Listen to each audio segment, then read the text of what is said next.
हमारा अगला सवाल है जो कि पीजीटी 2004 में आया हुआ है और इस तरह के सवाल मोस्टली पूछ लिए जाते हैं, काफ़ी बार रिपीट हुए हैं।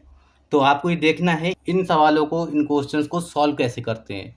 मुझे नहीं पता आप किस तरह से इसको सॉल्व करेंगे, मैं इसको डिटरमिनेंट की हेल्प से सॉल्व करता हूँ और डिटरमिनेंट की हेल्प से सॉल्व करने में मुझे बहुत ही ईजी होते हैं और बहुत ही कम समय में इसको सॉल्व कर लेता हूँ। आपको पता होना चाहिए कि कंडीशंस क्या है किस चीज़ की। एक चीज़ इन्होंने यहाँ वर्ड यूज़ किया है कोप्लेनर। इन्होंने कहा है कि ABC are 3 coplanar unit vectors. ठीक है, आगे का बाद में देखते हैं, पहले इतना देखते हैं इन्होंने क्या लिखा है कि कोप्लेनर है ABC। अगर ABC कोप्लेनर है इसका मतलब ये हो गया उनका स्केलर ट्रिपल प्रोडक्ट जो होगा उसकी वैल्यू 0 होगी। ये इन्होंने दे दिया, ठीक है ना। तो इन्होंने हमसे कहा है then the value of this is, इसकी वैल्यू हमसे पूछी है। ठीक है, कैसे फाइंड आउट करते हैं? तो हमसे क्या निकलवाना है इन्होंने, vector 2a minus vector b comma vector 2b minus vector c comma vector 2c minus vector a, इसकी वैल्यू इन्होंने हमसे पूछी है। तो आप एक चीज़ यहाँ पे नोट करना, एक इम्पॉर्टेंट स्टेप है, बस अगर आपने ये चीज़ समझ ली उसके बाद ये क्वेश्चन में कुछ भी नहीं है। ज़रूरी है आप ये इस क्वेश्चन को समझें। तो मैं इसको इस तरह से लिख सकता हूँ, vector a vector b vector c। ठीक है, लिखने का तरीका इम्पोर्टेंट है, इसको सॉल्व करना इम्पोर्टेंट नहीं है। इम्पोर्टेंट ये है आप इसको लिखेंगे कैसे। तो मैं आपको बताना चाहता हूँ, जो ये वेक्टर्स दे रखे हैं ये वेक्टर्स को आप एज ए कॉलम ट्रीट कीजिए। मैं आपको रिपीट कर रहा हूँ, ये कॉलम्स हैं आपके, पहला कॉलम, दूसरा कॉलम, तीसरा कॉलम। ठीक है ना। ABC आपके ये वेरिएबल्स हो गए या वेक्टर्स हो गए, तो इनको इस तरह से लिख सकते हैं। साथ में लिखेंगे क्या, 2 -1 0 और यहाँ पे हो जाएगा मेरा 0 2 -1, यहाँ पे हो जाएगा -1 0 और 2। अब आप सोच रहे होंगे सर ये कैसे आ गया।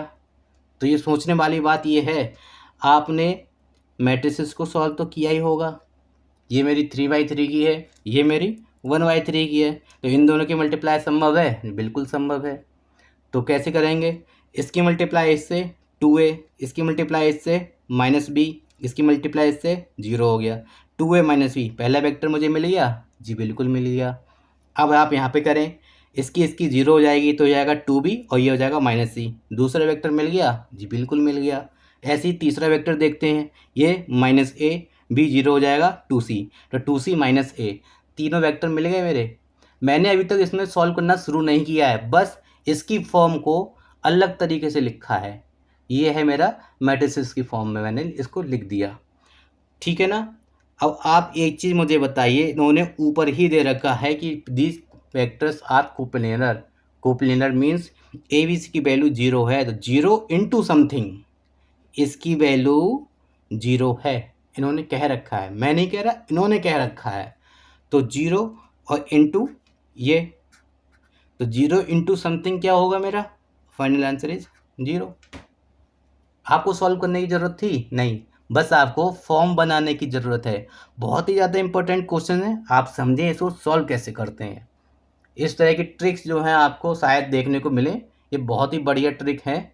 अगर आपको वीडियो मेरा अच्छा लगे, कंटेंट आपको यूज़फुल लगे हाँ कि आपके किसी काम आ सकता है, तो प्लीज़ मेरे चैनल को सब्सक्राइब ज़रूर करें। साथ ही साथ वीडियो को लाइक करें, कमेंट करें, अपने सुझाव दें, जिससे कि हम इसको और ज़्यादा इम्प्रूव और ज़्यादा बेहतर कर सकें। हेलो दोस्तों, नमस्कार, स्वागत है आप सभी का। कैसे हैं आप सब लोग? आशा करता हूँ आप सब लोग खुश होंगे, स्वस्थ होंगे और मस्त होंगे। अब तक मैं वेक्टर एनालिसिस के 2 वीडियो बना चुका हूँ, जिसमें मैंने फुल कॉन्सेप्ट और शॉर्ट ट्रिक्स के बारे में आपको बताया है। आज मैं जो वीडियो बनाने जा रहा हूँ, मैं उसमें बात करूँगा प्रीवियस ईयर क्वेश्चंस की, जो कि वेक्टर एनालिसिस के होंगे, और उनको मैं सॉल्व करूँगा शॉर्ट ट्रिक्स के साथ में। तो क्वेश्चन है LT 2018 में आया हुआ है कि B1 B2 B3 are the 3 vectors such that B1 cross B2 is equal to B3 and B2 cross B3 is equal to B1। तो हमसे पूछा है कि ये B1 B2 इक्वल होंगे या फिर मॉड ऑफ B1 और B2 जो है इक्वल होंगे, जैसे कि आप क्वेश्चन में देख पा रहे होंगे। तो कैसे करेंगे इस क्वेश्चन को? सबसे पहले हम चेक करते हैं ऑप्शंस कि ऑप्शंस क्या दे रखे हैं। ऑप्शंस हैं जैसे कि हमें दिया है कि mod of B1 is equal to है मॉड ऑफ B2 के, और mod of B2 is equal to है मॉड ऑफ B3 के, एंड सो ऑन। मतलब हमें मॉडुलस फाइंड आउट करना है। कैसे करेंगे? तो एक चीज़ आप देख पा रहे होंगे, इन दोनों में कॉमन क्या है? कॉमन तो इसमें देखा जाए तो 3 वेक्टर्स हैं कि b1 b2 b3, 3 वेक्टर्स दे रखे हैं। इसके अलावा हमें कुछ और गिवन नहीं है। तो करेंगे क्या? अगर मैं देखूं इस वाले वेक्टर में, अगर वेक्टर b3 से डॉट प्रोडक्ट कर दूं, मतलब b1 cross b2 dot b3 both side, तो मेरा क्या आएगा? Vector b3 dot vector b3। अब हम देखते हैं ये क्या है। इसे कहते हैं हम स्केलर ट्रिपल प्रोडक्ट। तो b1 b2 b3, इसको मैं इस तरह से लिख सकता हूँ क्योंकि ये स्केलर ट्रिपल प्रोडक्ट है। और ये कैसे होगा? इसका हो जाएगा मॉड ऑफ b3 का स्क्वायर, क्योंकि ये डॉट प्रोडक्ट है। और ऐसे ही अगर मैं दूसरे वाले के साथ वेक्टर b1 से डॉट प्रोडक्ट कर देता हूँ तो कैसे होगी? तो अब मैं इसमें वेक्टर b1 से डॉट प्रोडक्ट करता हूँ दोनों साइड में, तो क्या हो जाएगा मेरा? Vector b1 dot b2 cross b3 equal होगा vector v1 dot vector b1 के। हम एक चीज़ देखते हैं, ये भी तो वही है, ये भी तो स्केलर ट्रिपल प्रोडक्ट को रिप्रेजेंट कर रहा है, b1 b2 b3। अगर आपने मेरे वीडियोस देखे होंगे तो आप यहाँ पे समझ पा रहे होंगे वेक्टर b1 का स्क्वायर। अब ये b1 b2 b3 और b1 b2 b3 ये तो दोनों सिमिलर हो गए, दोनों की LHS इक्वल हैं तो इनकी RHS भी इक्वल हो जाएंगी। इम्प्लाइज दैट अगर मैं इसे इक्वेशन 1 और इसे इक्वेशन 2 कह देता हूँ तो इन दोनों से जो रिजल्ट निकलेगा वो क्या निकलेगा? b3 मॉड ऑफ b3 का स्क्वायर इक्वल होगा मॉड ऑफ b1 का स्क्वायर। या फिर मैं यहाँ से कह सकता हूँ मॉड ऑफ v1 इक्वल होगा mod of b3। That is option number C is the right answer. Option C is the right answer. Next question है, वो भी हमारा LT 2018 में आया हुआ है। उसमें क्या है कि ABCD हमारे पास 4 वेक्टर्स दे रखे हैं और एक कंडीशन दे रखी है कि A क्रॉस B इक्वल है C क्रॉस D के और A क्रॉस C इक्वल है B क्रॉस D के। तो हमसे पूछा है A माइनस D और B माइनस C जो है पैरेलल होंगे, परपेंडिकुलर होंगे या कैसे होंगे, उनके बीच का एंगल क्या होगा, इस बारे में हमसे पूछा है। तो सबसे पहले क्वेश्चन को देखते ही माइंड में आइडिया आना चाहिए कि हमारे पास गिवन क्या है। हमारे पास गिवन है क्रॉस प्रोडक्ट। तो करेंगे क्या? तो हम सबसे पहले इनकी क्रॉस प्रोडक्ट ही फाइंड आउट करेंगे, क्योंकि जो हमारे पास अवेलेबल है उसी के अकॉर्डिंग तो हम अप्रोच यूज करेंगे। अगर मैं यहाँ पे डॉट प्रोडक्ट लेना शुरू कर दूँ तो मुझे कुछ मिलेगा ही नहीं, क्योंकि जो प्रॉपर्टीज़ लिखी हुई हैं उनका यूज़ मैं कैसे करूँगा? जो प्रॉपर्टीज़ हैं वो मेरी क्रॉस प्रोडक्ट की हैं और क्रॉस प्रोडक्ट की हैं तो मुझे क्रॉस प्रोडक्ट इनकी लेनी होगी। तो सबसे पहले जो गिवन है उसके अकॉर्डिंग हम अपनी अप्रोच शुरू करते हैं, इनका क्रॉस प्रोडक्ट फाइंड आउट करते हैं। तो क्रॉस प्रोडक्ट क्या आएगा? तो a minus d cross b minus c इक्वल होगा किस चीज़ के? Vector a cross vector b minus vector a cross vector c minus vector d cross vector b, minus minus plus हो जाएगा ये और मेरा प्लस हो जाएगा vector d cross vector c के। ठीक है, करते क्या है, सबसे पहले अब देखते हैं हमें जो गिवन था उसको रिप्लेस कर देते हैं। तो a क्रॉस b है, ऐसे ही रहने देते हैं, चलो इसे। तो vector a cross vector b ऐसे ही रख दिया, माइनस a क्रॉस c है हमारे पास। a क्रॉस c को मैं रिप्रेजेंट कर सकता हूँ b क्रॉस d से, क्योंकि ऊपर लिखा हुआ है। ठीक है, इसे रिप्लेस कर देते हैं हम। Vector b cross vector d minus ये vector d cross vector b है, आप देख पा रहे होंगे यहाँ पे ये vector d cross vector b है। और अगर आपने मेरे वीडियोस देखे होंगे या फिर पहले आपने पढ़ा होगा तो आपको पता होगा कि क्रॉस प्रोडक्ट में अगर मैं सीक्वेंस चेंज करता हूँ तो वो एक माइनस आ जाता है। तो मैं इसको b क्रॉस d लिखना चाहता हूँ तो ये माइनस जो मेरा प्लस हो जाएगा। तो vector b cross vector d के plus vector d cross vector c, ये दोनों कैंसिल आउट हो गए। ठीक है, और एक चीज़ और देखते हैं हम, ए क्रॉस बी को मैं सी क्रॉस डी से रिप्रेजेंट कर सकता हूँ, बिल्कुल कर सकता हूँ, क्योंकि ये कंडीशन तो मुझे गिवन थी। अब ये देखिए डी क्रॉस सी दे रखा है, अगर मैं इसका सीक्वेंस चेंज करूँ तो माइनस आ जाएगा। ठीक है, vector C cross vector d that is 0। अगर दो वेक्टर की क्रॉस प्रोडक्ट 0 आ जाती है, इसका मतलब ये होता है कि जो वेक्टर्स हैं वो वेक्टर्स पैरेलल होंगे। तो वेक्टर्स आर पैरेलल। तो option number B is the right answer. हमारा अगला क्वेश्चन है, वो भी LT 2018 में आया हुआ है, जैसा कि आप स्क्रीन पर देख पा रहे होंगे। तो क्वेश्चन क्या है कि हमारे पास C cross A cross A cross B है, इसकी वैल्यू फाइंड आउट करनी है। हमारे पास ABC 3 वेक्टर्स हैं। तो आपने वेक्टर ट्रिपल प्रोडक्ट पढ़ा होगा कि A cross B cross C अगर 3 वेक्टर्स क्रॉस प्रोडक्ट में दे रखे हैं तो इसको सॉल्व कैसे करते हैं। तो सबसे पहले पहले वाले की लास्ट वाले के साथ डॉट प्रोडक्ट, साथ में जो है बीच वाला रख देते हैं माइनस, और पहले वाले और सेकंड वाला जो है उसके साथ उसकी डॉट प्रोडक्ट के साथ में जो लास्ट वाला है उसको बाद में रख देते हैं। यह है हमारा वेक्टर ट्रिपल प्रोडक्ट को ओपन करने का तरीका। आपको ये आना बहुत ज़रूरी है, इसका बहुत ज़्यादा यूज़ किया जाता है और ये क्वेश्चन भी इसी पर बेस्ड है। तो अगर मैं थोड़ी देर को इस पूरे को अगर ए मान लूँ और इसके साथ इसको ऑपरेट कर दूँ, या फिर मैं इस पूरे को ए मान के इसके साथ ऑपरेट कर दूँ, आप जैसे चाहें वैसे कर सकते हैं। तो मैं क्या करूँगा, मैं इसको C क्रॉस A को 1 मान के इसको मैं सॉल्व करूँगा। कैसे? तो C क्रॉस A की डॉट प्रोडक्ट B के साथ लूँगा, तो C cross A dot vector B, और ये बाहर आ जाएगा मेरा वेक्टर A। मैं ओपन कर रहा हूँ यहाँ पर वेक्टर ट्रिपल प्रोडक्ट को माइनस। अब क्या करूँगा, जो C क्रॉस A था ऐसा ही रहेगा, अब इसके साथ डॉट प्रोडक्ट हो जाएगी और बाहर आ जाएगा वेक्टर B। तो ये हो गया मेरा बाहर। ठीक है। अच्छा, आप एक चीज़ देख पा रहे होंगे, vector C cross vector A dot vector B, ये मेरा स्केलर ट्रिपल प्रोडक्ट नहीं है क्या? ये बिल्कुल है। तो इसको लिख सकता हूँ मैं CAB। ये हो गई मेरी scalar triple product minus same ये भी मेरा स्केलर ट्रिपल प्रोडक्ट हो गया। अब करना क्या है आपको, स्केलर ट्रिपल प्रोडक्ट की प्रॉपर्टीज आना जरूरी है। क्वेश्चन सॉल्व करना है तो प्रॉपर्टीज तो पता होना चाहिए। अब ये है, अगर सी को मैं थर्ड पोजीशन पर ले जाता हूँ तो मेरा कुछ भी फर्क नहीं पड़ेगा, तो मैं इसको लिख सकता हूँ ABC। सीक्वेंस चेंज करना आना चाहिए, 12 में बहुत कराया जाता है, यहाँ पे इतना बताने की ज़रूरत नहीं है। माइनस प्रॉपर्टी ये होती है स्केलर ट्रिपल प्रोडक्ट में, अगर दो वेक्टर्स सेम हो जाते हैं तो उसकी वैल्यू 0 हो जाती है, या फिर कोई एक वेक्टर नल वेक्टर होता है तब भी इसकी वैल्यू जो है 0 हो जाती है। हम यहाँ पर देखते हैं वेक्टर ए 2 बार आया हुआ है, इसका मतलब ये हो गया कि मेरे दो एलिमेंट या मेरे दो वेक्टर्स जो हैं सेम हो गए, और वेक्टर्स अगर सेम हो गए तो इसका मतलब इसकी वैल्यू जो है 0 हो गई।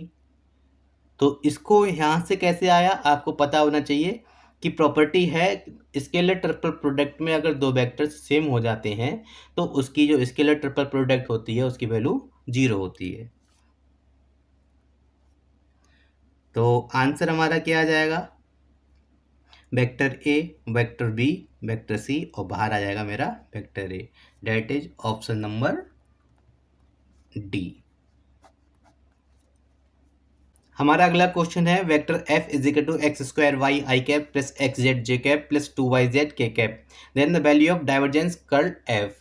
तो हमें divergence of curl of f की वैल्यू फाइंड आउट करनी है, और f हमें गिवन है ऑलरेडी। अब ये क्वेश्चन आपको दिख रहा होगा कि बहुत ही ज़्यादा बड़ा है, कैसे करेंगे हम इस क्वेश्चन को। तो आपको, अगर आपने मेरे वीडियोस देखे हैं, ये भी बहुत ही ज़्यादा इम्पोर्टेंट क्वेश्चन है, LT 2018 में आया हुआ है, आप स्क्रीन पर देख पा रहे होंगे इसे। तो अगर आपने मेरे वीडियोस देखे हैं तो ये क्वेश्चन आपका सिर्फ और सिर्फ 5 सेकंड का है मुश्किल से। हमें ऐप से मतलब ही नहीं है, सबसे पहले हमें ये चेक करना है, हमें फाइंड आउट क्या करना है, हमें फाइंड आउट करना है डाइवर्जेंस। डाइवर्जेंस क्या होता है, वेक्टर डेल डॉट क्या है, किसका फाइंड आउट करना है, कर्ल एफ का। अब कर्ल एफ क्या होता है, कर्ल एफ होता है vector del cross vector f. ठीक है ना, ये हमें फाइंड आउट करना है। ठीक है। अच्छा, आप एक चीज़ देख पा रहे होंगे, ये कुछ कुछ आपको इस टाइप से नहीं दिख रहा है क्या, वेक्टर ए dot vector B cross vector c, मतलब स्केलर ट्रिपल प्रोडक्ट जैसा नहीं है क्या?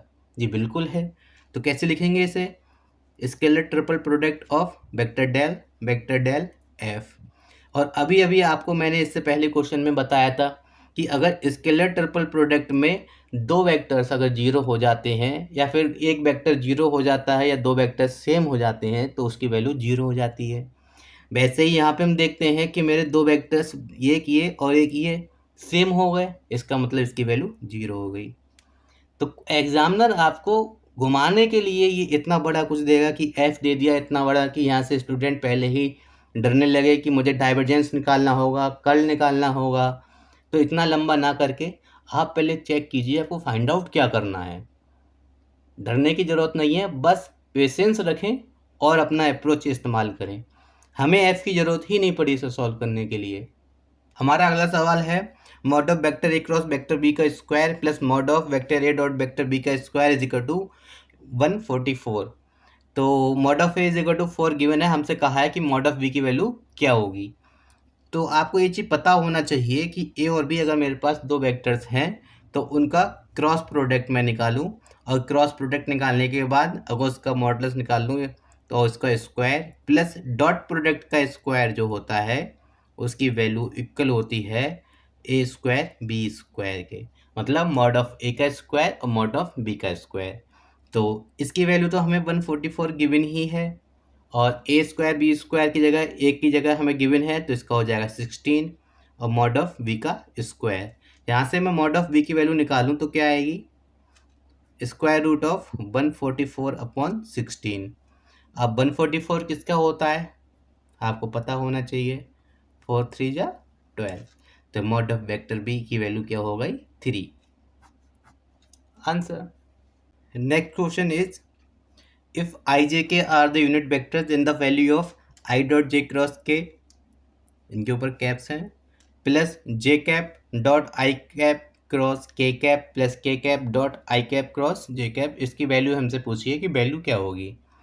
तो आप इतना कुछ याद ही मत रखिए, एक काम कीजिए आई जे के आप लिख लो, ठीक है, और इसको सर्कुलर मोशन में रोटेट कर दो। अगर ये सेम डायरेक्शन में रोटेट हो रहा है तो इसकी वैल्यू 1 हो जाएगी, मतलब आई डॉट जे क्रॉस के आई डॉट जे क्रॉस के, ठीक है, एक सीक्वेंस है 1 plus J dot I cross के जे डॉट आई क्रॉस के उल्टा हो गया तो इसकी value -1 plus K cap dot आई क्रॉस जे, ठीक है, सीक्वेंस में है 1 हो गई, इससे ये कैंसिल हो गया, आंसर इज 1। ईजी है। हमारा अगला सवाल है, कह रहे हैं if theta is the angle between the two vectors vector A and vector B and mod of vector A dot vector B equal है mod of vector A cross vector B के, देन द थीटा इज। हमसे theta पूछा है, theta की value क्या होगी। करना क्या है, हमें डॉट प्रोडक्ट और क्रॉस प्रोडक्ट ओपन करना आना चाहिए, कैसे करते हैं। तो इसकी वैल्यू क्या हो जाएगी हमारी, A V cos theta equal होगा किसके, ए वी साइन थीटा के, ठीक है ना। ए बी से ए बी कैंसिल हो जाएगा, टेन थीटा की वैल्यू हमें मिल जाएगी क्या 1, और टेन थीटा अगर 1 है तो थीटा की वैल्यू क्या होगी हमारी 5/4। आंसर। हमारा अगला सवाल है I cap dot J cap cross K cap plus J cap dot K cap cross I cap plus K cap dot I cap cross J cap. हमसे इसकी वैल्यू उन्होंने पूछी है। मैंने आपको पहले ही बताया था कि इसमें ज़्यादा कुछ याद रखने की ज़रूरत है नहीं आपको, आप इतना कर लिया कीजिए, आई जे के को इस तरह से लिख लो जिससे कि उनके बीच में एक सर्कुलर मोशन करा सकें हम। अगर ये सर्कुलर मोशन बिना किसी सीक्वेंस को तोड़े बनता है तो इसकी वैल्यू 1, अदरवाइज -1, ठीक है। आई जे के है, आई जे के ओके, इसकी वैल्यू 1 हो गई, प्लस जे के आई है, जे के आई ओके, इसकी वैल्यू भी 1 हो गई, प्लस के आई जे इसकी वैल्यू 1 हो गई, that is 3 is the answer. हमारा अगला सवाल है, कह रहे हैं if vector A and vector B are two unit vectors, ये वेक्टर्स हैं, ये यूनिट वेक्टर्स हैं, इसका मतलब क्या हुआ, mod of vector A equal होगा मॉड ऑफ वेक्टर बी के इक्वल होगा 1 के, और इनके बीच में 5/3 एंगल दे रखा है। तो हमसे कहा है कि आप वैल्यू फाइंड आउट कीजिए किस चीज़ की, mod of vector A plus vector B की, ठीक है, फाइंड आउट कर लेंगे। कैसे करेंगे, तो हम जानते हैं यहाँ से mod of vector A plus vector B का जो स्क्वायर होगा किसके इक्वल होगा, A square plus B square plus 2ab cos theta के, ठीक है ना। और ए स्क्वायर बी स्क्वायर की वैल्यू क्या होगी, मैंने आपको बताया ऊपर ही कि इन्होंने यूनिट वेक्टर्स गिवन थे तो इनके मॉडुलस की वैल्यू भी 1 ही होगी, 1 + 1 + 2 कॉस थीटा, ठीक है ना। 2 कॉमन आ जाएगा, हमारा क्या बचा यहाँ से 1 + कॉस थीटा, और आपको पता है थीटा इन्होंने गिवन दे रखा है क्या है 1 + cos π/3, अब π/3 की वैल्यू क्या होती है आपको पता होना चाहिए, 1 + 1/2, ठीक है ना। 2 × 3/2 दैट इज 3। ये वैल्यू थी मेरी mod of vector A plus vector B के स्क्वायर की। हमसे तो वैल्यू पूछी थी mod of vector A plus vector B की, तो वैल्यू क्या होगी, √3 इज द आंसर। तो और हम जानते हैं √3 की वैल्यू क्या होती है, 1.732। यह तो आपको याद ही होगी कि इसकी वैल्यू क्या होती है, 1.732। तो मैं यहाँ से एक चीज़ कंक्लूड कर सकता हूँ, mod of vector A plus vector B जो है ग्रेटर होगा 1 के, क्योंकि इसकी वैल्यू तो 1.732 के इक्वल आ रही थी, जो तो 1 से बड़ा ही है ना। तो option number B is the right answer. हमारा अगला सवाल है, कह रहे हैं the area of parallelogram whose adjacent sides are. ये हमारी साइड्स दे रखी है, अगर मैं इसको ए से रिप्रेजेंट कर दूं, इसको बी से रिप्रेजेंट कर दूं, तो हम जानते हैं the area of parallelogram whose adjacent sides are A and B is area is equal to mod of vector A cross vector B के। तो vector A cross vector B का हमें मॉडुलस फाइंड आउट करना है। मैं आपको time कैसे बचाए क्रॉस प्रोडक्ट में वो सिखाने जा रहा हूँ। आपको आई जे के लिखने की ज़रूरत ही नहीं है, क्योंकि वो अंडरस्टूड होंगे और आपके माइंड में होना चाहिए। जब आप एग्ज़ाम में बैठ रहे हैं तो आप कोशिश करेंगे कि कम से कम लिखें और ज़्यादा से ज़्यादा टाइम बचाएं, क्योंकि हमें कम से कम टाइम में ज़्यादा से ज़्यादा क्वेश्चन सॉल्व करने की ज़रूरत होती है। तो आई जे के लिख के हम अपना टाइम वेस्ट क्यों करें, हमें पता है कि कैसे कैसे सॉल्व करते हैं। तो हम क्या करेंगे, सिर्फ कोफिशिएंट्स लिखेंगे, 1 0 1 2 1 1, ठीक है ना। आपको ये देखना होगा कि हम टाइम कैसे बचाएं। जब मैं आपको 3D कराऊंगा वो भी वेक्टर की हेल्प से कराऊंगा, और पूरी 3D में मैं आपको आई जे के कहीं पे नहीं लिखूंगा, सिर्फ और सिर्फ उसके कोफिशिएंट्स मिलेंगे लिखे हुए। आपको ये समझना पड़ेगा, क्योंकि हमें टाइम बचाना है। तो ठीक है, कैसे सॉल्व करेंगे, तो इसकी मल्टीप्लाई माइनस इसकी मल्टीप्लाई क्या हो जाएगा मेरा, -1, ठीक है। अब माइनस टाइम्स, क्योंकि माइनस जे लिया करते थे, इसकी मल्टीप्लाई 1 हो गई, माइनस इसकी मल्टीप्लाई हो गई -2, डेट इज हो गया 1, क्योंकि -1 इन दोनों की मल्टीप्लाई से आएगा, 1 -2 डेट इज -1, और एक माइनस ऑलरेडी आ जाएगा। तो इनके कोफिशिएंट्स को मैं इस तरह से लिख लूँगा, तो हो जाएगा 1, ठीक है। अब हम आगे सॉल्व करते हैं, तो इनकी मल्टीप्लाई माइनस इसकी मल्टीप्लाई, तो इसकी वैल्यू भी क्या हो गई, 1। तो मैं यहाँ पे आई जे के लिखूँगा ही नहीं, मैं आपको पूरा का पूरा जो वेक्टर है एज ज्योमेट्री सॉल्व कराऊंगा। आई जे के अंडरस्टूड रहेंगे, आप भी मत लिखिए और ना लिखने की ज़रूरत है, क्योंकि हमें टाइम बचाना है और हमें फाइंड आउट करना है इसका मॉडुलस। तो मॉडुलस कैसे फाइंड आउट करेंगे, ठीक है, स्क्वायर रूट ऑफ इसका स्क्वायर 1 प्लस इसका स्क्वायर प्लस 1 1, इन तीनों का स्क्वायर करके ऐड कर लो, that is √3 is the answer.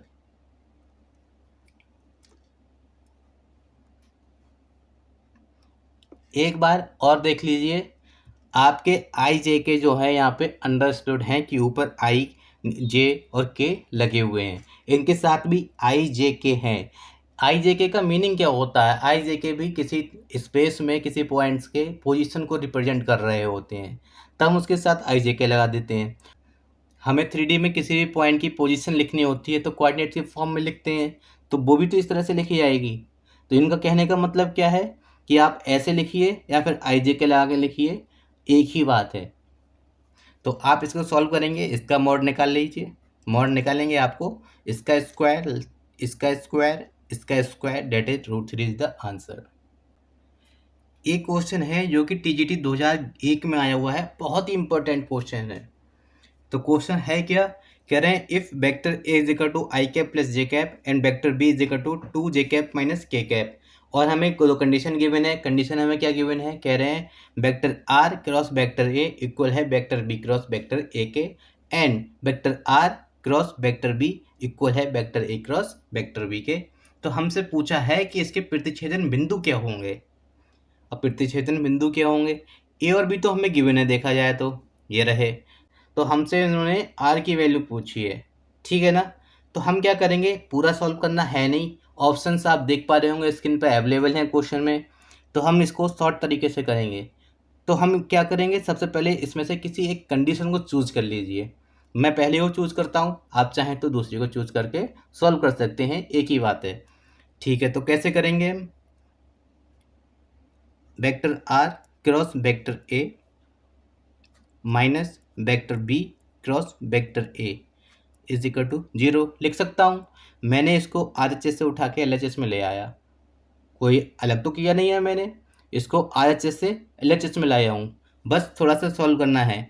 अब मैं एक चीज़ देख पा रहा हूँ यहाँ से, vector R minus vector B cross vector A लिख सकता हूँ या नहीं लिख सकता हूँ? आप कहेंगे बिल्कुल लिख सकते हैं, ठीक है ना।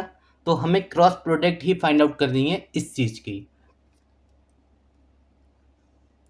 आपको पता है कि आई जे और के कैप जो हैं अंडरस्टूड होते हैं क्रॉस प्रोडक्ट में, और वेक्टर आर की वैल्यू क्या होती है आपको पता होना चाहिए, एक्स आई कैप प्लस वाई जे कैप प्लस जेड के कैप, ये इसकी वैल्यू होती है। हमें एक्स वाई जेड की वैल्यू चाहिए, यानी कोफिशिएंट्स ऑफ आई जे और के चाहिए हमें, ठीक है। तो आर माइनस बी करना है, पहले R minus B find out करना है, ठीक करते हैं। तो यहाँ पे क्या आएगा हमारा एक्स, और ये क्या आ जाएगा मेरा वाई माइनस टू, ठीक है, और ये आ जाएगा मेरा जेड प्लस वन, ठीक है ना। और हम देखते हैं हमारा वेक्टर ए क्या है, 1 और ये 1 और ये मेरा 0, तो इसकी वैल्यू किसके इक्वल है 0 के। अभी इम्पोर्टेंट यहाँ पर क्या है, आपको इतना बड़ा मिल गया, आप सोच रहे हो मैं इसका डिटरमिनेंट सॉल्व करूँ। अब आपको इससे भी बचना है डिटरमिनेंट को सॉल्व करने से, तो आपको डिटरमिनेंट की प्रॉपर्टी जाना जरूरी है। अब डिटरमिनेंट की प्रॉपर्टीज़ क्या होती हैं ये इम्पोर्टेंट है। तो आपको पता होगा अगर दो कॉलम या दो रो आइडेंटिकल आ जाती हैं, मतलब सेम आ जाएं, तो उस डिटरमिनेंट की वैल्यू 0 हो जाती है। तो इन्होंने ये कहा है कि 0 तो ऑलरेडी है, 0 इसकी वैल्यू ऑलरेडी है, हमें कैसे भी करके दो रो या दो कॉलम को सेम रखना है। कैसे करेंगे, आई और जे और के ये तो इक्वल हो नहीं सकते, क्योंकि इन्होंने आई जे के बारे में ऐसा कुछ कहा ही नहीं है, और ना ही ये दोनों आपस में इक्वल हो सकते हैं।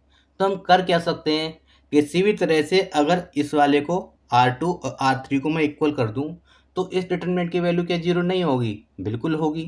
अगर R2 R3 आइडेंटिकल हो गए तो इस डिटरमिनेंट की वैल्यू भी मेरी 0 हो जाएगी। तो बस वही करना है, मतलब क्या हुआ, x is equal to 1, Y minus two is equal to 1, Z plus 1 is equal to 0। X की वैल्यू यहाँ से 1 हो गई, वाई की वैल्यू यहाँ से 3 हो गई, और जेड की वैल्यू हो गई यहाँ से मेरी -1। अब आप यहाँ से देख लीजिए ऑप्शन कौन सा है, option number D is the right answer. ये एग्ज़ाम जीआईसी का मेंस नहीं है कि आपको पूरा सॉल्व करके दिखाना है, आपको ऑप्शंस की ताकत को समझना पड़ेगा कि ऑप्शंस की ताकत क्या है। अगर आप ऑप्शंस पर ध्यान देंगे तो ये क्वेश्चंस बहुत ही इजी हो जाएंगे। हमारा अगला सवाल है जो कि पीजीटी 2013 में आया हुआ है और बहुत ही बढ़िया सवाल है। अगर आप इस सवाल को ऐसे करोगे तो बहुत टाइम लग जाएगा, और आप इसे अगर डिटरमिनेंट की हेल्प से जैसे मैं बता रहा हूँ वैसे सॉल्व करोगे तो आप इसको सेकंड में सॉल्व कर सकते हो। कैसे, आप एक चीज़ देखिए, एक वेक्टर ये है, आप इन दोनों को ऐड करोगे तब भी तो एक वेक्टर ही आएगा ना। एक वेक्टर ये है, इसको भी ऐड करोगे तो एक वेक्टर और मिल जाएगा। तो ये वेक्टर ए डॉट बी क्रॉस सी है, मतलब स्केलर ट्रिपल प्रोडक्ट है। तो इसको आप इस तरह से भी तो लिख सकते हो, vector A comma vector B plus vector C comma vector C plus vector A. Scalar triple product के फॉर्म में तो आप लिख सकते हैं, जी बिल्कुल लिख सकते हैं। आपको समझना होगा ये चीज़ को, मैं ये क्यों करा रहा हूँ। और अब इसको कैसे लिखेंगे आप सोचना, ये बहुत ही इम्पोर्टेंट है, आपको ये ध्यान रखना कि इसको सॉल्व कैसे करेंगे हम।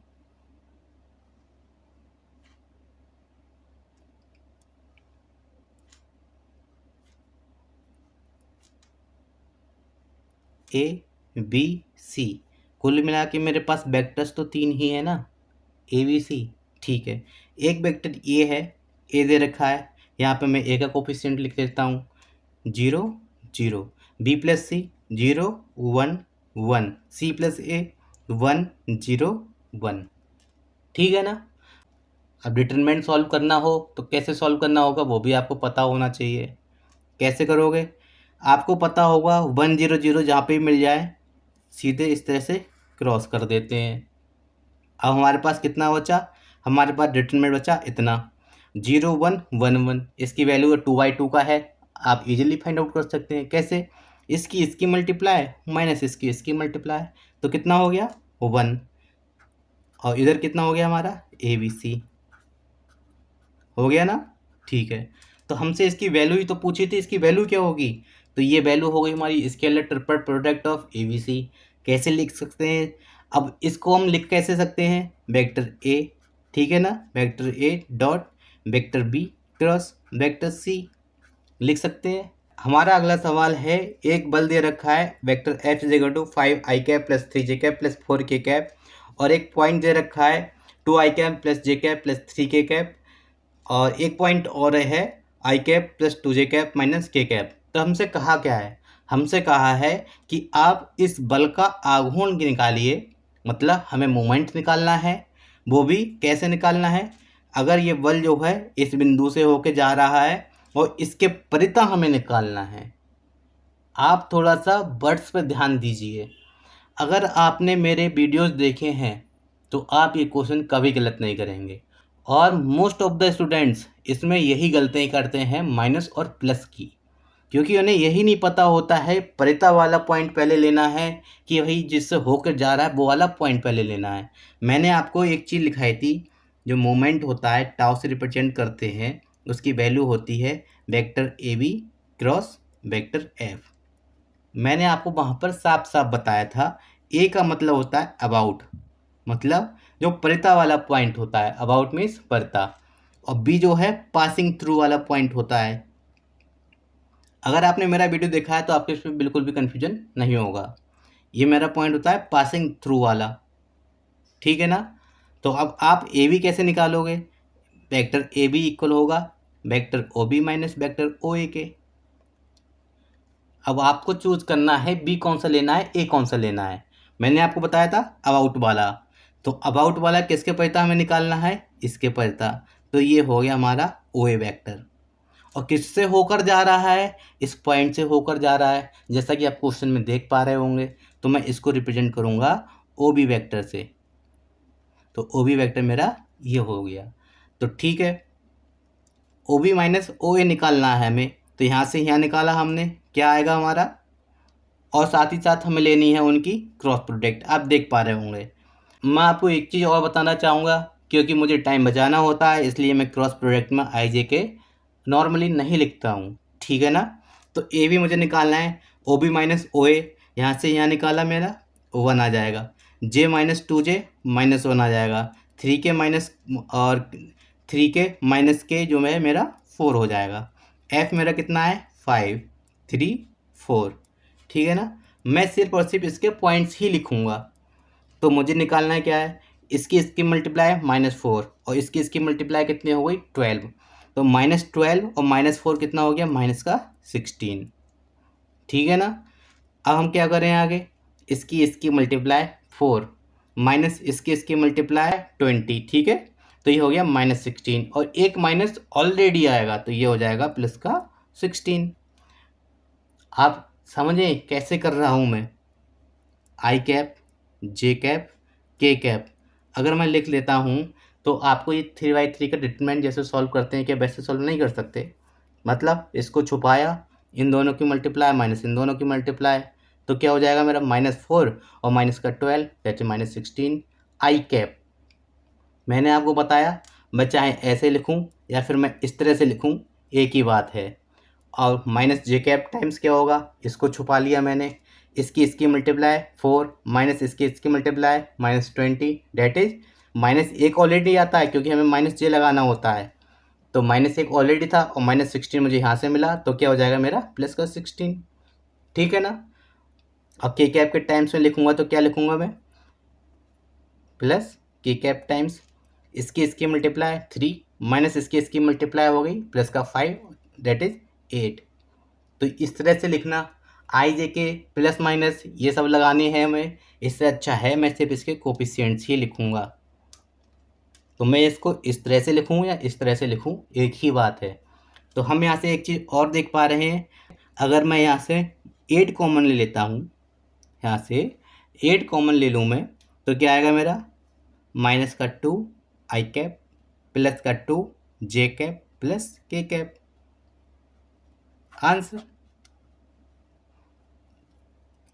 आप एग्ज़ाम में कभी भी IJK मत लिखना, आपका टाइम बचेगा। मैंने आपको समझाने के लिए IJK लिख दिए, मैं भी नहीं लिखता हूँ, आप भी मत लिखिए। मैं आपको रिकमेंड करूँगा कि आप IJK ना लिखें जब तक कि आपका जो एग्ज़ाम हो ऑब्जेक्टिव की जगह डिस्क्रिप्टिव ना हो। अगर ऑब्जेक्टिव है कभी भी IJK ना लिखें। हमारा अगला सवाल है जो कि PGT 2010 में आया हुआ है, बहुत ही इंपॉर्टेंट सवाल है। जैसा कि मैंने आपको बताया था, जब मैं आपको 3D कराऊंगा तो वो भी वेक्टर की हेल्प से कराऊंगा। तो इन्होंने वेक्टर्स में एक 3D का क्वेश्चन दे रखा है, मैंने आपको थोड़ा समझाने के लिए। तो क्वेश्चन क्या है, कह रहे हैं the find the equation of plane passing through the 3 points this this and this. इन पॉइंट से होकर जाने वाले प्लेन का हमें एक समीकरण याद करना है, तो कैसे करेंगे। तो आपको पता है, सबसे पहले मैं इसको कोऑर्डिनेट्स फॉर्म में लिख लेता हूँ। तो -2, -6, -6 एंड -3, -10, -9 और -5, -0, -6। ठीक है ना। अगर मैं थोड़ी देर के लिए इसको ए से रिप्रेजेंट कर दूं, इसको बी से रिप्रेजेंट कर दूं और अगर इसको सी से रिप्रेजेंट कर देता हूं, तो जो इक्वेशन ऑफ प्लेन होती है वो क्या होती है आपको पता होना चाहिए। इक्वेशन ऑफ प्लेन जो होता है, जो मैं आपको कराऊंगा, जब मैं 3D ऑफ प्लेन कराऊंगा तब मैं आपको बताऊंगा क्या होगा। अभी आप इसको बस इतना सा समझ लीजिए। इक्वेशन ऑफ प्लेन होता है vector R dot vector N is equal to vector A dot vector N. ये होता है हमारा equation of plane. Equation of plane. अब आप सोच रहे होंगे यहाँ पे ये एन कहाँ से आ गया, ठीक है ना।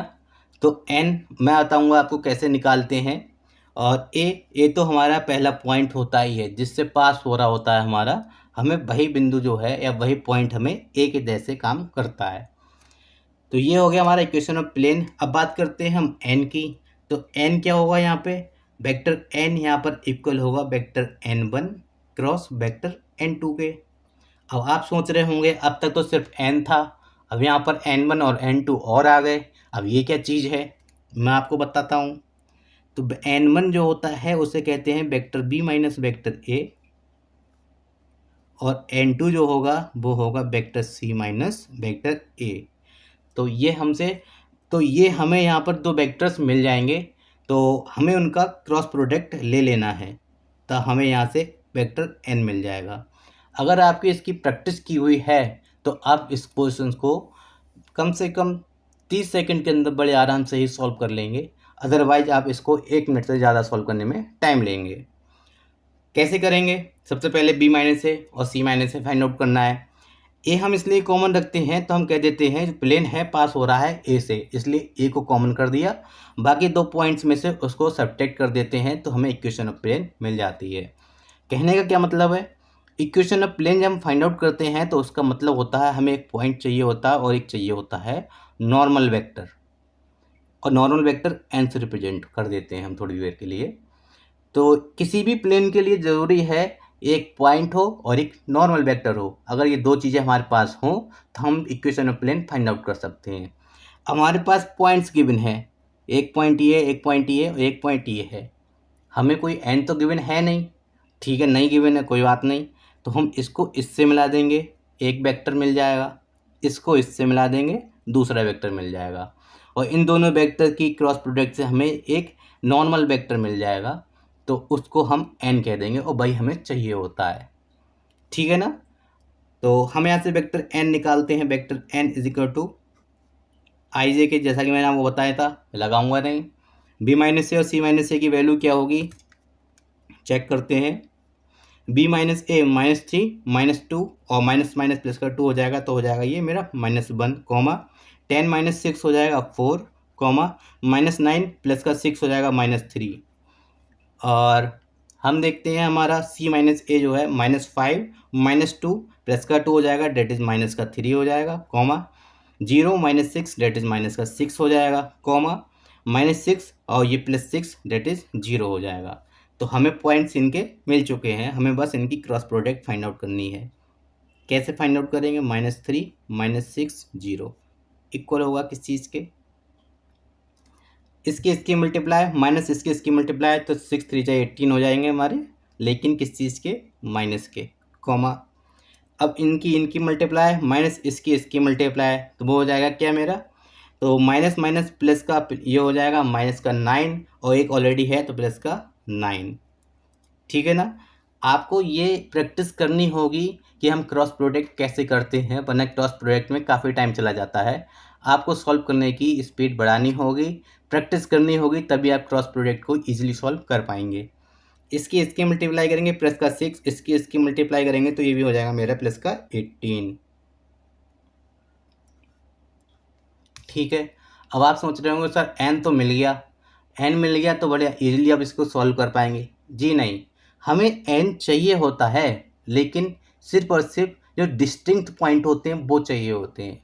अब कहने का क्या मतलब है इसका, मतलब इसमें से जो कुछ भी कॉमन आ रहा होता है उसको हम हटा देंगे, कॉमन हटा देंगे जो भी है। तो मैं यहाँ से अगर 9 कॉमन ले लूँ तो इसको मैं लिख सकता हूँ क्या, 2, 1, 2। तो n की वैल्यू जो है, n की वैल्यू हमें सिर्फ इतनी ही लेनी है। तो जो n है, n की वैल्यू जो है हमें सिर्फ इतनी ही लेनी है। ठीक है ना। अब इतना हमें मिल गया, आगे सॉल्व कैसे करेंगे हम इसको, वो आपको मैं बताता हूँ। अगर मैं इसमें आगे देखूँ, अगर मैं माइनस को भी कॉमन ले लेता हूँ तो मेरी वैल्यू क्या आ जाएगी, 2, -1, -2, है ना। ठीक है, बस इतना ही इम्पोर्टेंट है। अगर आप n निकाल लेते हैं तो n निकालने के बाद में equation of plane find out करना बहुत ही ईजी है। वो कैसे करेंगे आपको बताता हूँ मैं।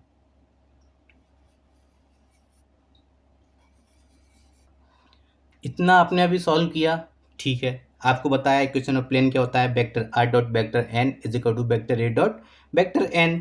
तो ये है हमारा, इसमें आप वेक्टर r से डॉट प्रोडक्ट लेंगे तो क्या हो जाएगा, सीधे सीधे आप इसमें x y z लगा दीजिए, 2x minus Y minus 2z is equal to vector A के साथ इसकी डॉट प्रोडक्ट ले लीजिए, तो 2 की जगह हो जाएगा, तो क्या हो जाएगा माइनस का 4, और इसकी मल्टीप्लाई करूँगा तो हो जाएगा मेरा -6, और इसकी मल्टीप्लाई में करूँगा तो हो जाएगा मेरा प्लस का 12। तो ये मेरा कितना हो जाएगा, माइनस का 10 प्लस का 12, that is 2x minus Y minus 2z is equal to 2 is the answer. हमारा अगला सवाल है जो कि पीजीटी 2009 में आया हुआ है। क्वेश्चन क्या है देखते हैं। Can the unit vector perpendicular the plane of vectors vector A and vector B. मतलब हमें एक नॉर्मल वेक्टर फाइंड आउट करना है जो कि वेक्टर ए और वेक्टर बी दोनों के ही नॉर्मल हो। आप समझना, वर्ड्स को समझें कि एक ऐसा वेक्टर फाइंड आउट करना है वो भी परपेंडिकुलर हो, किसके, वेक्टर ए और वेक्टर बी दोनों के हो। तो अब ऐसा कौन सा वेक्टर होता है जो वेक्टर ए और वेक्टर बी दोनों के एक साथ परपेंडिकुलर हो। तो मैंने आपको एक चीज़ बताई थी, शायद आप याद हो, जो क्रॉस प्रोडक्ट की कंडीशन होती है तो उसमें ईटा कैप जो होता है उसको हम रिप्रेजेंट करते हैं किस चीज़ से, ईटा कैप रिप्रेजेंट करता है यूनिट आउटवर्ड नॉर्मल वेक्टर, मतलब बाहर की तरफ एकांक लंबवत सदिश को रिप्रेजेंट करता है। ठीक है ना। ठीक है, तो हमें निकालना है वेक्टर, परपेंडिकुलर वेक्टर निकालना है किस चीज़ के, वेक्टर ए और वेक्टर बी के। इसके अलावा मैंने आपको एक चीज़ और बताई थी, वो क्या है कि मैंने आपको बताया था कि जो vector A cross vector B होता है, ये जो हम निकालते हैं ये परपेंडिकुलर होता है वेक्टर ए के, और साथ ही साथ ये वेक्टर ए के साथ साथ वेक्टर बी के भी परपेंडिकुलर होता है। तो हमें vector A cross vector B का ही unit outward normal vector find out करना है इनडायरेक्टली। तो बस इन्होंने वर्ड्स को इधर उधर कर दिया, शब्दों का हेर फेर है। निकालना हमें क्या है, simple A cross B upon mod of A cross B. अगर आपने ध्यान से पढ़ा होगा क्रॉस प्रोडक्ट की प्रॉपर्टीज़ को तो आप ये समझेंगे कि यहाँ पे इन्होंने कुछ भी नहीं कहा है, सिर्फ और सिर्फ आपसे क्रॉस प्रोडक्ट फाइंड आउट करने के लिए कहा है। ठीक है, करते हैं क्या है। सबसे पहले हम वेक्टर ए क्रॉस वेक्टर भी फाइंड आउट करते हैं। कैसे करेंगे आपको पता होना चाहिए। 2 - 6 - 3 4 -6 -1, ठीक है ना, इक्वल होगा किस चीज़ के, इसकी मल्टीप्लाई 6 माइनस इसकी मल्टीप्लाई 6×3 = 18 होते हैं। तो 18 से आप 6 सब्ट्रैक्ट करेंगे तो क्या बचेगा आपके पास, माइनस का 12। ठीक है ना। इसकी मल्टीप्लाई माइनस का 2 हो गई, इसकी मल्टीप्लाई क्या हो गई हमारी, प्लस का 12, और प्लस का 12 माइनस का 2 दैट इज 10, और एक माइनस ऑलरेडी आएगा तो हो जाएगा मेरा माइनस का 10। अब इसको ऐसे ही रखा, इसकी मल्टीप्लाई क्या हो गई, माइनस का 12, और इसकी मल्टीप्लाई क्या हो गई हमारी, प्लस का 24। तो 24 में से 12 आप सब्ट्रैक्ट करेंगे तो क्या बचेगा आपके पास, सिर्फ और सिर्फ 12। तो ये है आपका क्या, ये आपका आ गया A×B। ठीक है ना। कुछ कॉमन आ सकता है, बिल्कुल आ सकता है इसमें कॉमन। कितना लेंगे हम कॉमन, तो मैं देखता हूँ मेरा यहाँ से माइनस का 2 अगर कॉमन ले लेता हूँ तो क्या बचेगा मेरे पास, 6, 5 और 6, लेकिन माइनस का। ठीक है ना। अब हमें फाइंड आउट करना है ईटा कैप। कैसे करोगे, तो ईटा कैप का मैंने फार्मूला आपको अभी लिखाया, क्या होता है, तो ये है vector A cross vector B upon mod of vector A cross vector B. ठीक है ना। तो हमें इसका मॉडुलस और लेना है, तो क्या करें आप, 6, 5 -6 लिख लीजिए, टोटल के अपॉन में लिख लीजिए इसका स्क्वायर रूट ऑफ 36 + 25 + 36, मतलब क्या हुआ 6 अपॉन, अब इसका कितना 36 + 36 72, और 72 + 25 दैट इज 97, वो भी स्क्वायर रूट में। सबके नीचे आप इसे लगा दीजिए सेपरेटली, -6 अपॉन √97 आंसर है आपका। अब आंसर इस फॉर्म में तो लिखा हुआ मिलेगा नहीं आपको, तो क्या करोगे आप, तो बस आप इतना सिंपल और कर दीजिए, इसके साथ लगा लीजिए IJK, मतलब ये I कैप बीच में प्लस हो जाएगा, J कैप प्लस में, और ये हो जाएगा प्लस -6 K कैप। आपका ये आंसर है। तो आप कोशिश कीजिए IJK ना लगाएं, ऐसे ही इसको सॉल्व करें। हमारा अगला सवाल है जो कि PGT 2009 में आया हुआ है। सवाल क्या है, कहते हैं the value of P such that vector this are coplanar. 3 vectors दे रखे हैं, कहा है कोप्लेनर है और हमसे P की वैल्यू फाइंड आउट करनी है, ऐसा इन्होंने कहा है। तो क्या करेंगे, आपको पता होगा कि कोप्लेनर और कोलिनियरिटी की प्रॉपर्टीज क्या होती है। तो कोप्लेनर में हम क्या करते हैं, इनका स्केलर ट्रिपल प्रोडक्ट की वैल्यू 0 ले लेते हैं। ठीक है ना। इसकी और इसकी स्केलर ट्रिपल प्रोडक्ट लेंगे तो उसकी वैल्यू किसके इक्वल होगी, 0 की। तो ये तो आपको सब पता होगा कैसे करना है, क्या करना है। मैं आपको एक चीज़ और बताता हूँ। आप क्या करेंगे, स्केलर ट्रिपल प्रोडक्ट निकालेंगे तो पहले ये वाला रखेंगे वेक्टर, फिर ये वाला वेक्टर रखेंगे, फिर ये वाला वेक्टर रखेंगे।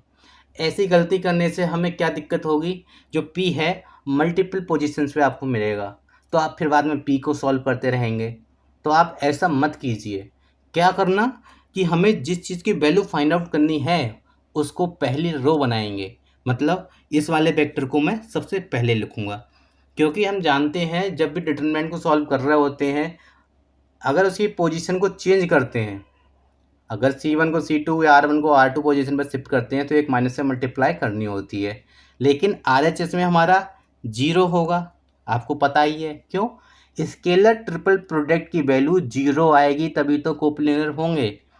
तो मैं अपने मन मुताबिक इसको ऊपर नीचे इन वेक्टर्स को कर सकता हूँ, क्योंकि जो माइनस आएंगे वो -0 में ऑपरेट हो जाएंगे, तो ले दे के फाइनल आंसर में 0 ही रहेगा। याद रखना, जब भी आपको जिस चीज़ की वैल्यू फाइंड आउट करनी है उसको पहली रो बनाएं।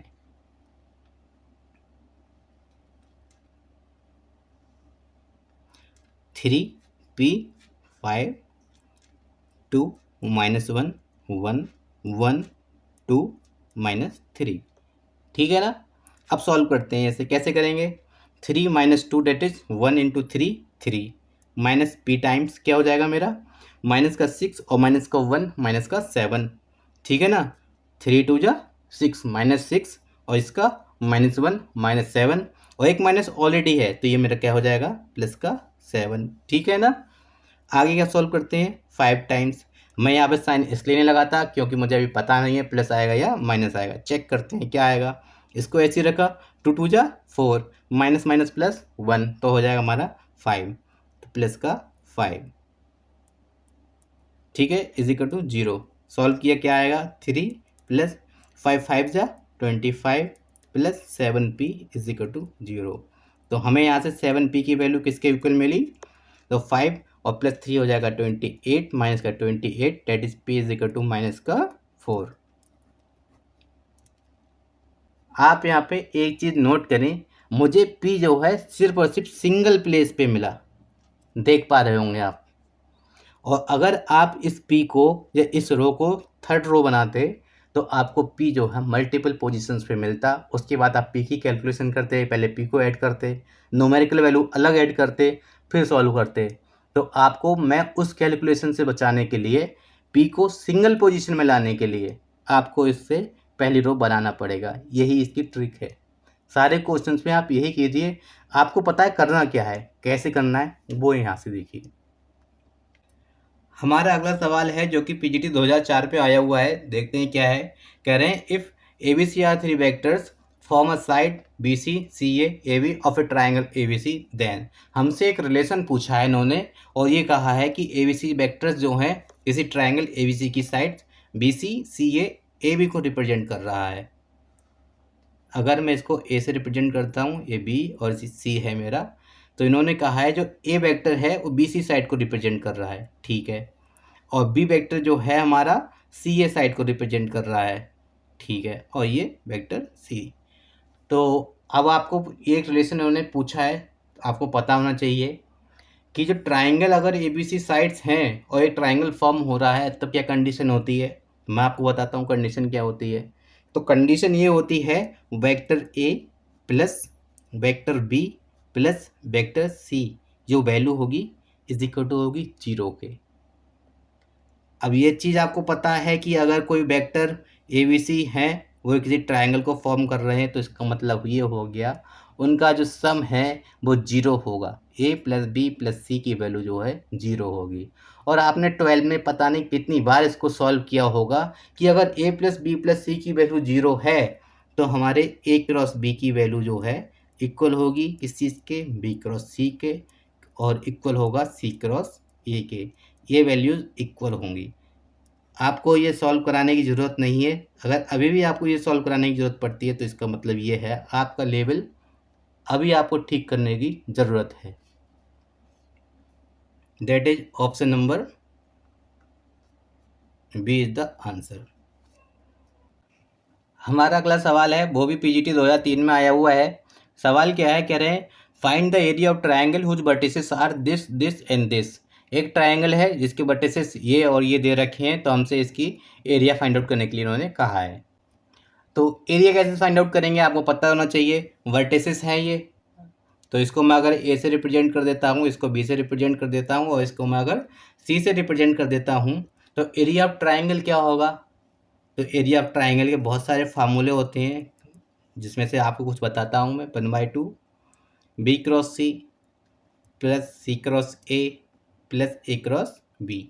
एक फार्मूला तो ये भी होता है अगर इसके वर्टिसेस गिवन होते हैं हमें। तो अब आप एक चीज़ यहाँ पे देखें, आपको क्रॉस प्रोडक्ट वैसे ही सॉल्व करने में टाइम लग जाता है। यहाँ पर तो आप तीन क्रॉस प्रोडक्ट सॉल्व करेंगे।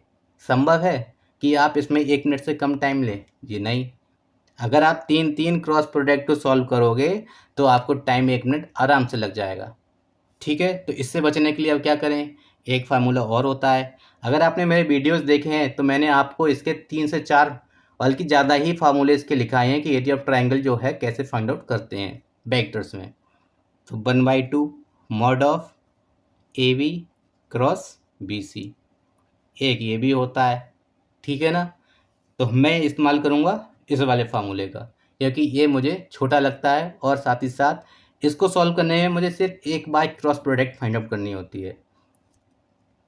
कैसे सॉल्व करूँगा आई जे के मैं लिखूँगा नहीं, आप खुद लिख लीजिए, ये अंडरस्टूड है, ठीक है।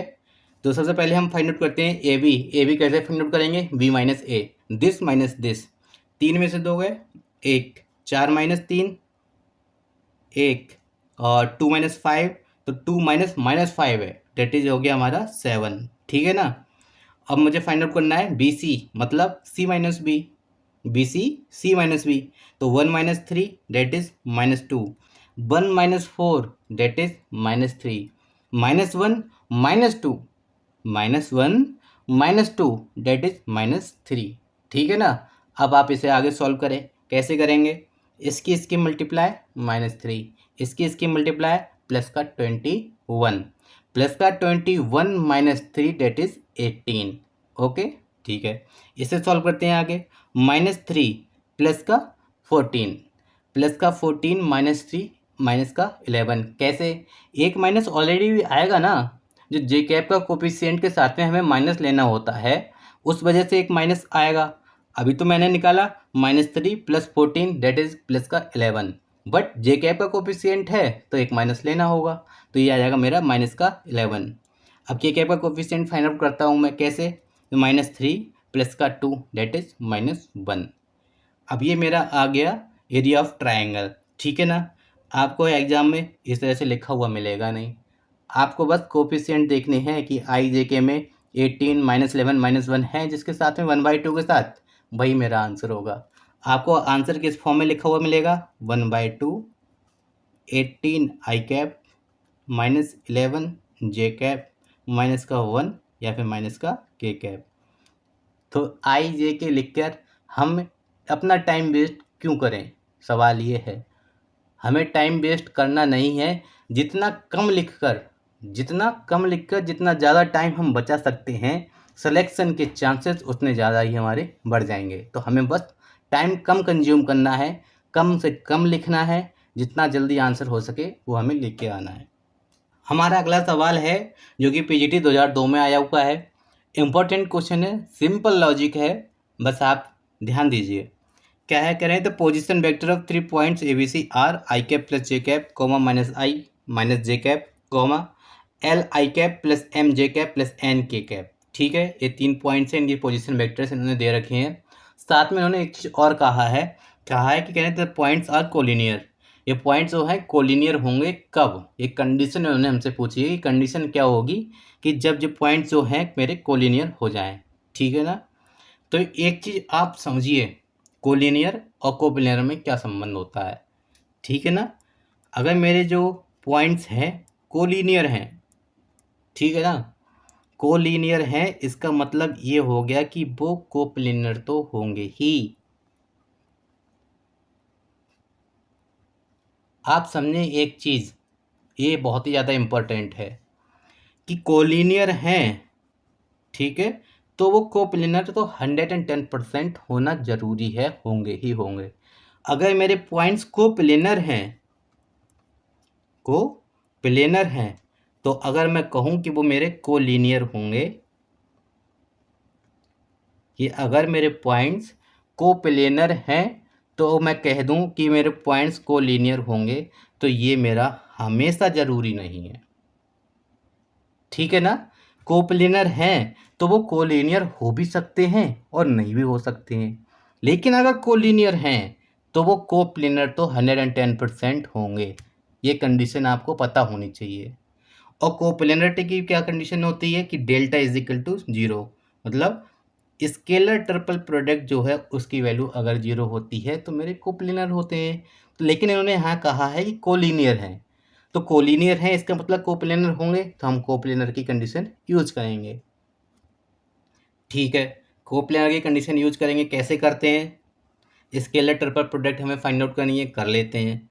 तो ये क्या है मेरे 1 1 0, ठीक है ना। दूसरा क्या है -1 -1 0, ठीक है। ये है मेरा L, ये है मेरा M, ये है N, इसकी वैल्यू इक्वल है 0 के। बस इतना लिखने के बाद आपको अब इसको सॉल्व नहीं करना है। सॉल्व करोगे तो टाइम लग जाएगा, आपको अपना दिमाग इस्तेमाल करना है। कैसे करोगे आप? तो मैं आपको एक चीज़ बताता हूँ कि किसी भी डिटरमिनेंट की वैल्यू 0 कब कब आ सकती है, जब पूरा एक कॉलम ही मेरा 0 हो जाए या एक रो पूरी ही 0 हो जाए, तब उस केस में मेरी वैल्यू 0 होगी। या फिर मेरे 2 रो एक जैसे हो जाएं या 2 कॉलम एक जैसे हो जाएं, तब उसकी वैल्यू जो है 0 होगी। तो किस किस केस में इसकी वैल्यू 0 होगी मैं आपको बताता हूँ।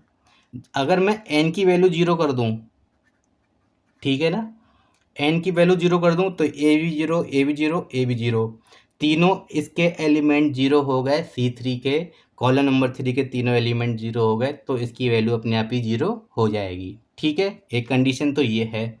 एंड और अगर मेरे ये C1 और C2 जो हैं कॉलम नंबर 1 कॉलम नंबर 2 ये आइडेंटिकल हो जाएं, एक जैसे हो जाएं, तब भी इसकी वैल्यू जो है 0 आ जाएगी।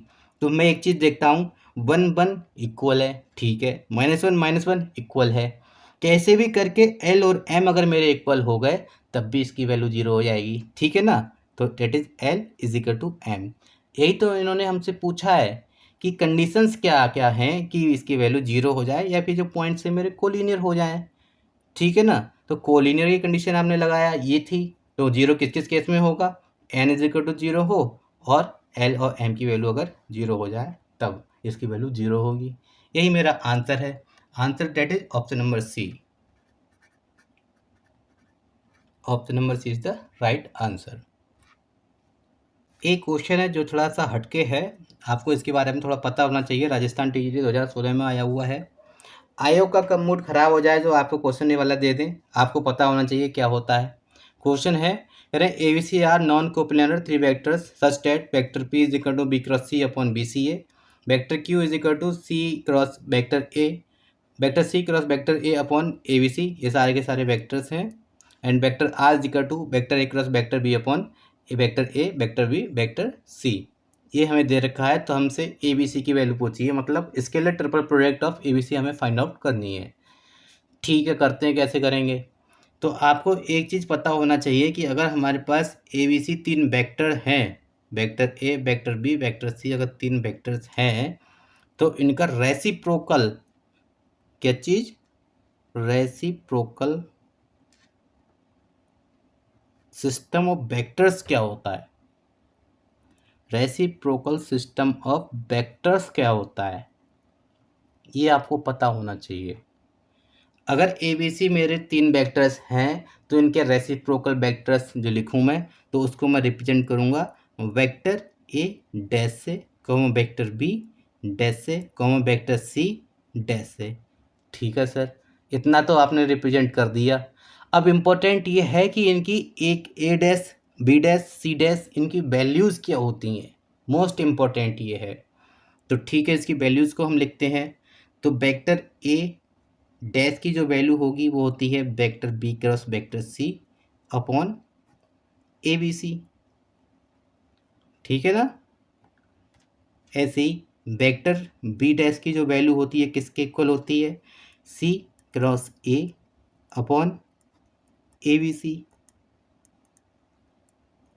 आप ध्यान दीजिए इस चीज़ के लिए, इनकी वैल्यूज़ क्या हैं। ऐसे ही वेक्टर सी डैश की जो वैल्यू होती है वो क्या होती है, vector A cross vector B upon A B C. ठीक है ना, ये होती हैं वैल्यूज़ इनकी। अब वहाँ पर एक चीज़ आप नोट कीजिए, ऊपर लिखा है बी सी ए, तो आप एक चीज़ याद रखना कि ये ए बी सी दे रखी है हमारे पास, ए बी सी, ये अगर एक ही लाइन में है तो इनकी वैल्यू इक्वल होंगी। मतलब ए बी सी लिखा है इक्वल होगा बी सी ए के, इक्वल होगा सी ए बी के। ए बी सी यहाँ पे क्या लिखा है हमारा, B C A, B C ए लिखूँ मैं या ए बी सी लिखूँ एक बात है। यहाँ लिखा हुआ सी A B, C A B, अगर मैं इसको सी ए बी लिखूँ या ए बी सी लिखूँ एक ही बात है, क्योंकि मैं इसको इस पोजीशन पे ले जाऊँगा तो माइनस माइनस दो माइनस आएंगे तो प्लस हो जाएगा, कोई चेंज नहीं होगा।